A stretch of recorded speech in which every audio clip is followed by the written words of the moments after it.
இயேசுவே உம்மை வணங்குகிறோம், எம் வாழ்வை உமக்கு அளிக்கின்றோம், உம்மை அன்பு செய்கின்றோம்.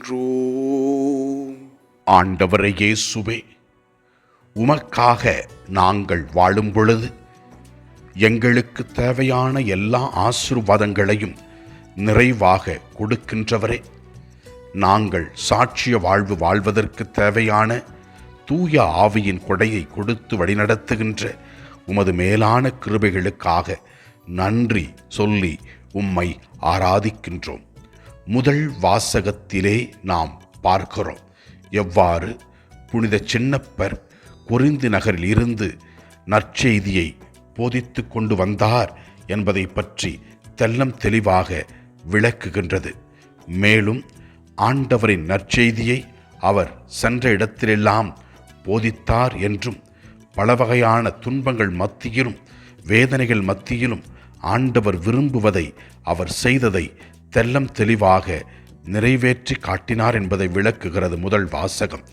நற்செய்தி வாசகத்திலே நாம் பார்க்கின்றோம், உங்கள் மகிழ்ச்சியை யாரும் உங்களிடமிருந்து நீக்கிவிட முடியாது என்று இயேசு கிறிஸ்து கூறுகின்றார்.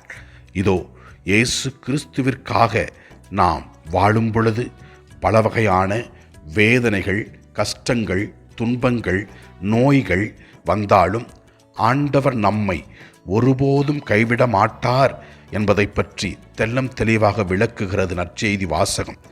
ஆண்டவருக்காக வாழ்ந்த அப்போஸ்தலர்களை பார்க்கின்றோம், ஆண்டவருக்காக வாழ்ந்த ஆதி கிறிஸ்தவர்களை பார்க்கின்றோம், ஆண்டவருக்காக வாழ்ந்த பல நற்செய்தியாளர்களை பார்க்கின்றோம். பல வகையான கஷ்டங்கள், துன்பங்கள் வந்தாலும் கிறிஸ்துவோடு இணைந்து வாழ்ந்ததினாலே அவர்கள் சாதனையாளர்களாக இறை ஆட்சியை இந்த உலகத்தில் கொண்டு வந்த மக்களாக இருக்கின்றார்கள். நாமும் நவீன உலகத்தில் வாழ்ந்து கொண்டிருக்கிறோம். இறை வார்த்தையை கேட்டு அதன்படி நாம் நடப்போம். நம் வாழ்க்கையில் வருகின்ற கஷ்டங்கள், துன்பங்கள், நோய்கள் எல்லாவற்றையும் இயேசுவின் பாதத்திலே ஒப்பு கொடுப்போம். அவர் நம் கஷ்டங்களை தீர்ப்பார், கவலைகளை தீர்ப்பார், குடும்பத்தில் அமைதி கொடுப்பார். படிக்கின்ற மாணவ மாணவிகளுக்கு ஞானத்தையும் அறிவையும் கொடுத்து நல்ல முறையில் படிக்க உதவி செய்வார். ஆண்டவரை நோக்கி நம்முடைய தனிப்பட்ட தேவைகளுக்காக ஜெபிப்போம். எல்லாம் வல்ல இறைவன் தந்தை, மகன், தூய ஆவியார் நம் ஒவ்வொருவரையும் ஆசீர்வதிப்பாராக. இயேசுவுக்கு புகழ். மரியே வாழ்க. ஆமென்.